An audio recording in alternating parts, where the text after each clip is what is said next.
धन्यवाद। माननीय मंत्री श्री चिराग पासवान जी। धन्यवाद मुझे ये अवसर देने के लिए।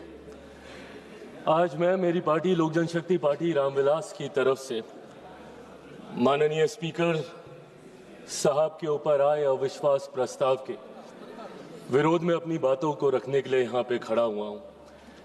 आज जब मैं अपनी बातों को यहाँ पे दर्ज करा रहा हूँ, मुझे अफसोस इस बात का होता है कि आज हमारा विपक्ष इतना मुद्दाहीन हो गया है कि आज उन्हें सदन में लाने के लिए एक अविश्वास प्रस्ताव, वो भी स्पीकर साहब के खिलाफ, इन तमाम मुद्दों में, सरकार की तमाम गतिविधियों में, तमाम कार्रवाइयों में अगर उन्हें सबसे ज्यादा महत्वपूर्ण कुछ लगा तो वो इसको लेकर आए। ये अपने में दर्शाता है कि अब विपक्ष के पास या तो कोई मुद्दा बचा नहीं, और हकीकत इसमें यह भी है कि सरकार की जो भूमिका रही है पिछले 11 सालों में, मेरे प्रधानमंत्री नरेंद्र मोदी जी के नेतृत्व में जिस तरीके से सरकार की उपलब्धियां रही हैं, नीतियां रही हैं, शायद उन्होंने कभी विपक्ष को ये मौका दिया भी नहीं। पर आज जब हम लोग इस अविश्वास प्रस्ताव की बात कर रहे हैं, स्पीकर व्यक्ति विशेष नहीं होता, चेयर होता है,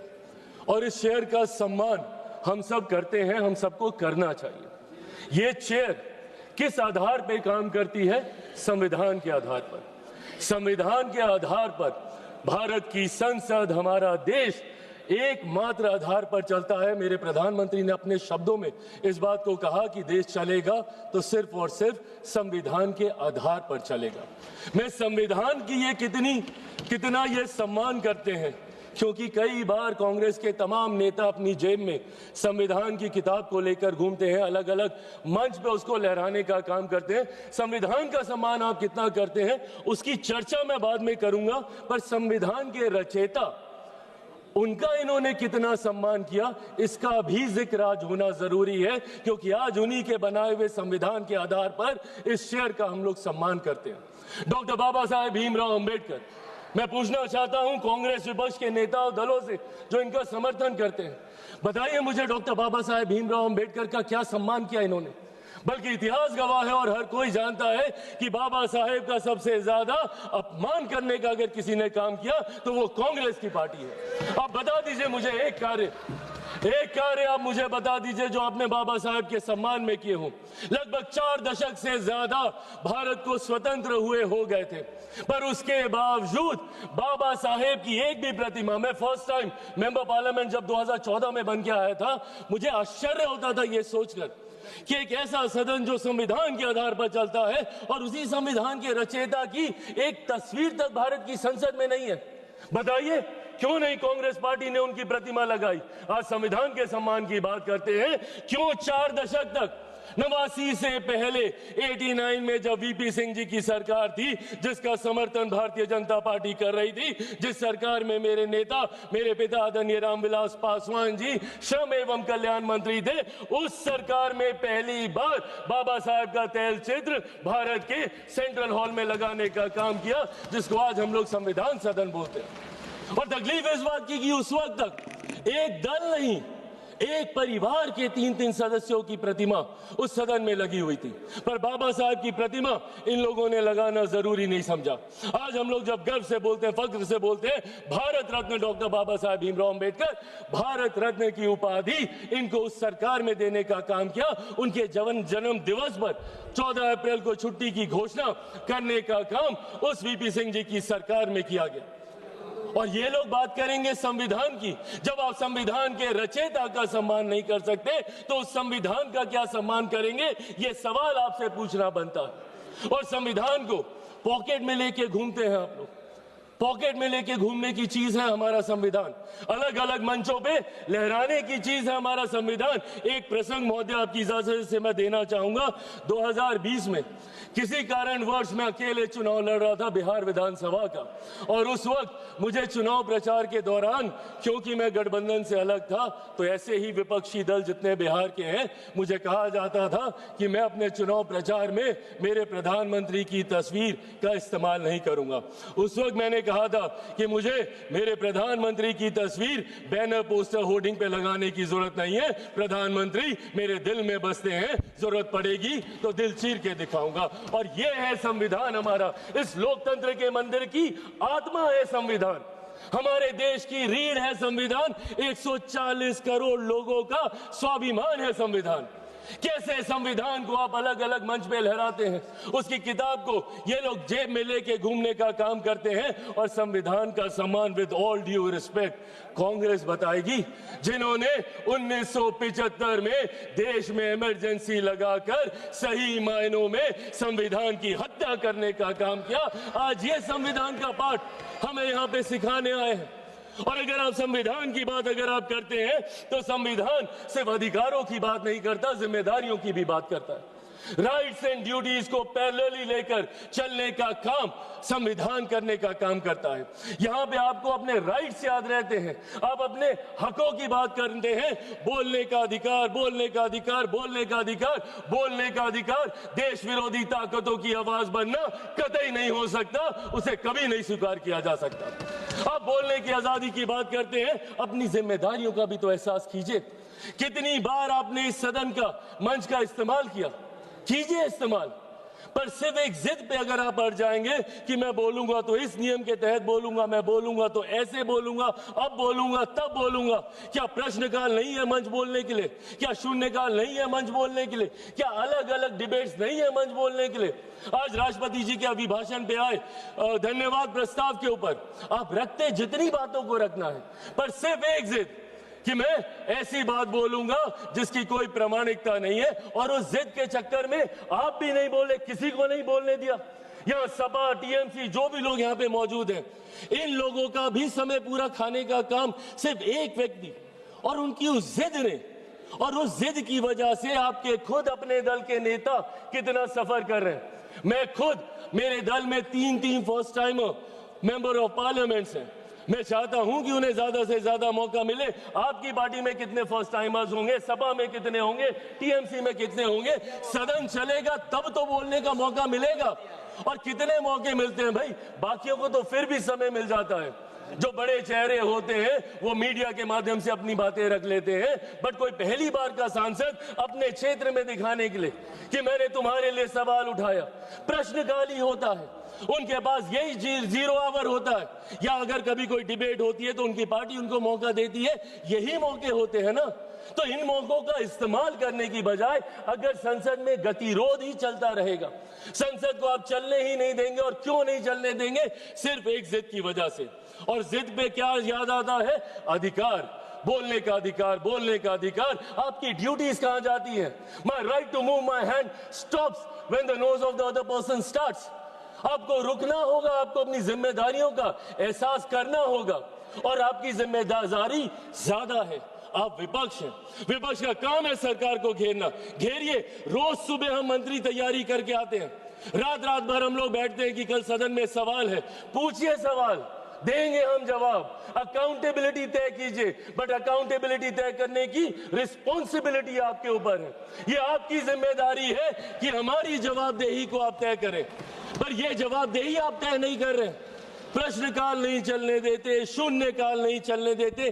क्या ये वो मंच नहीं है? सदन में सिर्फ आप एक विषय पर बोलेंगे तभी आपकी बात दर्ज की जाएगी।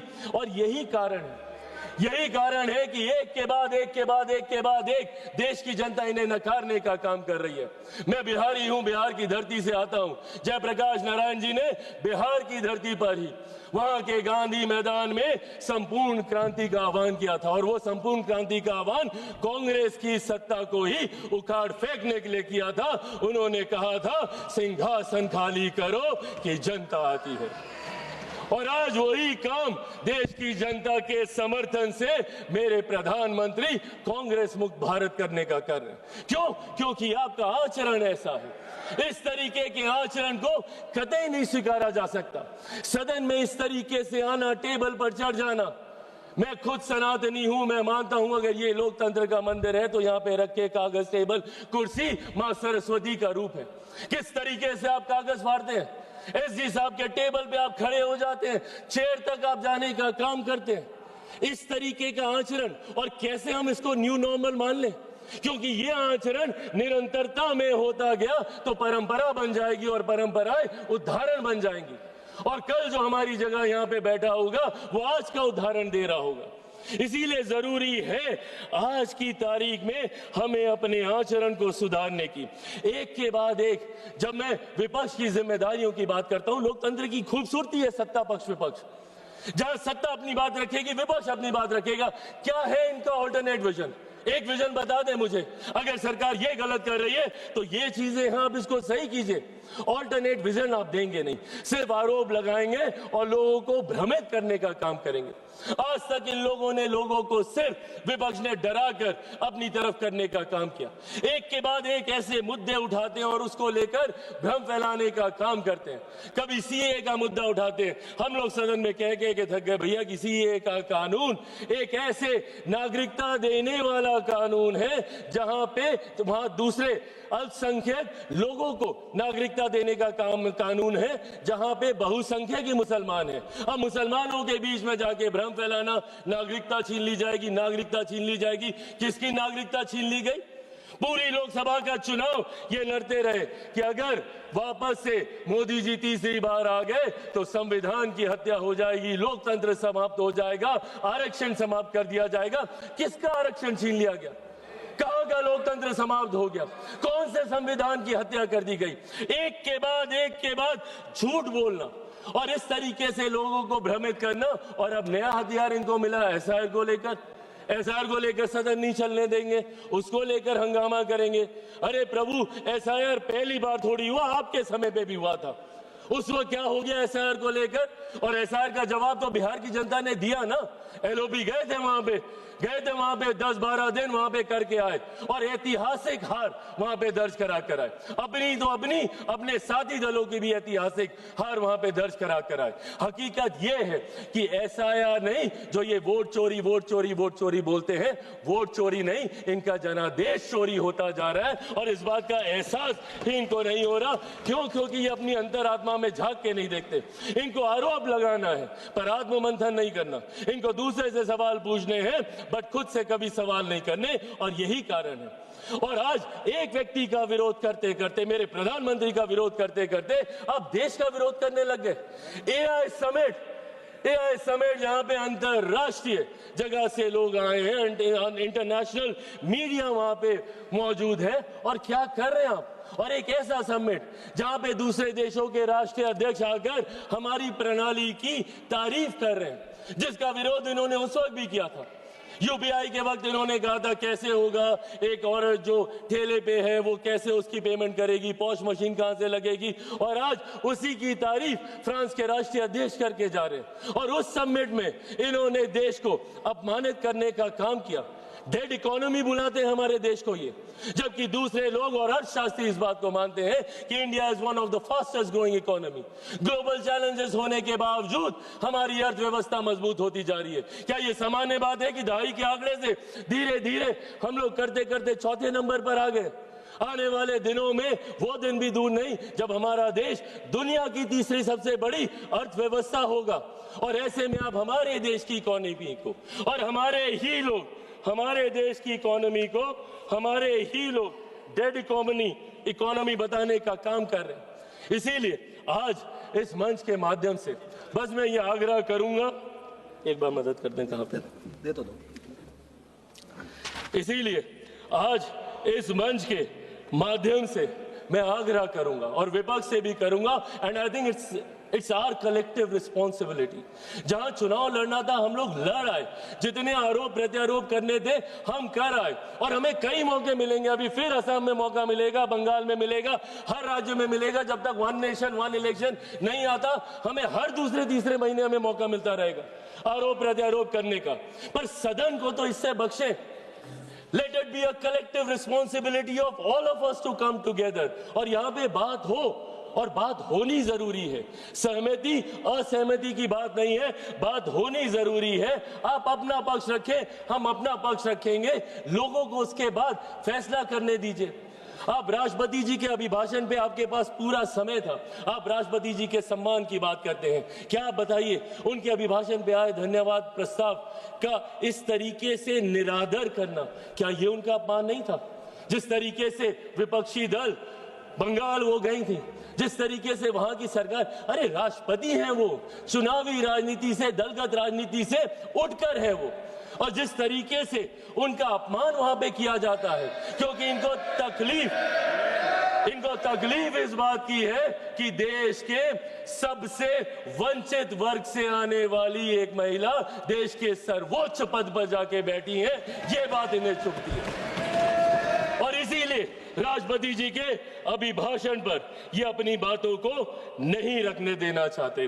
अंत में महोदय, मैं बस ये कहना चाहूंगा, आज जिनके खिलाफ ये अविश्वास प्रस्ताव लेकर आए हैं, आदरणीय ओम बिरला जी, हम सब जानते हैं और दिल पे हाथ रखकर इनमें से किसी से भी पूछेगा, हर व्यक्ति कहेगा कि ऐसे स्पीकर जिन्होंने दलगत राजनीति से उठकर हर किसी का सम्मान करने का काम किया। एक मिनट माननीय सदस्य, एक मिनट। माननीय सदस्यगण, सदन की सहमति हो तो सभा की कार्यवाही 7 बजे तक के लिए बढ़ा दी जाए। माननीय सदस्य बोलिए। आदरणीय ओम बिरला जी, हम सब जानते हैं कि उनका व्यक्तित्व कैसा है, कितनी समावेशी सोच वाले हैं। उन्होंने हमेशा प्रयास किया कि ज्यादा से ज्यादा लोगों को अकोमोडेट किया जाए, ज्यादा से ज्यादा फर्स्ट टाइमर्स को मौके दिए जाएं। दुनिया भर के प्रोग्राम्स उन्होंने चलाए, इंटरेक्टिव सेशंस उन्होंने चलाए, और वो आज से इस चेयर पे थोड़ी बैठे हैं, उनका अपना अनुभव है। पिछली लोकसभा में भी वो इस चेयर पे बैठकर इस सदन का संचालन करते रहे और खूबसूरती से करते रहे। और किसी से भी पूछेगा, हर कोई मानेगा कि कतई उनके आचरण में, उनके व्यवहार में या उनकी समावेशी सोच में अगर किसी को किसी बात की तकलीफ हो, पर इन लोगों को दिक्कत इसी बात की होती है कि भाई अगर कुर्सी पे बैठा कोई व्यक्ति ऐसे फैसले ले रहा है जो देश हित में है, जो राष्ट्र निर्माण में है, हमारी सरकार ऐसे प्रस्ताव लेकर आ रही है, तो कैसे ये उसका समर्थन कर सकते हैं? आज पूछिए इनको किस बात की तकलीफ है मेरी सरकार से। इस बात की तकलीफ कि आज राष्ट्रीय स्तर पर ही नहीं, अंतर्राष्ट्रीय स्तर पर मेरे प्रधानमंत्री के नेतृत्व में हम लोग हर सेक्टर में आगे बढ़ने का हम लोग काम कर रहे हैं। किस बात की तकलीफ है? मैंने बाबा साहेब का जिक्र किया। जब मैं इनसे सवाल पूछता हूं कि आपने क्या किया, हमारी सरकार ने प्रधानमंत्री जी के नेतृत्व में बाबा साहेब से जुड़े हुए जितने 5 स्थल थे, भले मऊ में उनकी जन्मभूमि हो या दिल्ली में जहां पे उनका निवास था, या चैत्य भूमि हो या दीक्षा भूमि हो, या लंदन में जहां पे उन्होंने उच्च शिक्षा हासिल की, उन तमाम जगहों को तीर्थ स्थल के तौर पर हम लोगों ने विकसित करने का काम किया। अलग अलग योजनाओं के माध्यम से गरीबों को मुख्य धारा के साथ जोड़ने का काम किया। पिछले 11 साल में 25 करोड़ लोगों को हम लोगों ने गरीबी रेखा से बाहर निकालने का काम किया। देश की एक बड़ी आबादी को घर घर राशन पहुंचाने का काम किया ताकि उनके हाथ में ज्यादा पैसे बच सके। उनकी प्रति व्यक्ति आय को बढ़ाने का हमने काम किया। एक के बाद एक ऐसे फैसले मेरे प्रधानमंत्री के नेतृत्व में लिए गए, जिसकी वजह से आज हमारा देश वैश्विक चुनौतियों के बावजूद एक स्थिर व्यवस्था है, एक स्थिर अर्थव्यवस्था है, और धीरे धीरे ये बढ़ती जा रही है। और आज मैं पुनः यह आग्रह करूंगा, अगर इसके बाद भी शिकायत है, तकलीफ है, तो ये मंच उसी के लिए है। आए हम सब मिलकर इस मंच का इस्तेमाल करें, ज्यादा से ज्यादा समय यहाँ पे काम होने दें। मेरे नेता, मेरे पिता निरंतरता में लंबे समय तक इस सदन के सदस्य रहे। उनसे मैंने आचरण सीखे, उनसे मैंने परंपराएं सीखी, उनसे मैंने यहाँ की कार्यशैली सीखी। बट जिस तरीके का आचरण आज मैं देख रहा हूँ, ये हम सबको याद रखने की जरूरत है कि कोई व्यक्ति अजर अमर होकर नहीं आता है। आज हम हैं, कल कोई और आएगा, पर जो दूसरा कल आएगा वो आपका मूल्यांकन कैसे करेगा, वो आपको कैसे देखेगा, ये आपके आज के आचरण पे निर्धारित होता है। इसीलिए आने वाले दिनों के लिए, मेरे बच्चों के लिए लिए, आने वाली नई पीढ़ियों के लिए हम लोग खूबसूरत परंपराएं यहाँ से स्थापित करके जाएं, उसके लिए हम सबको यहाँ पर मिलकर कार्य करने की जरूरत है। एक बार फिर से आपने मुझे मौका दिया और मैं आदरणीय ओम बिरला जी का हृदय से बहुत सम्मान करता हूं और मैं मानता हूं कि वो जल्द वापस इस कुर्सी को आके अपना उसको सुशोभित करने का काम करेंगे। मैं अपनी पार्टी की तरफ से आए इस अविश्वास प्रस्ताव का विरोध करते हुए अपनी बातों को समाप्त करता हूं। धन्यवाद। माननीय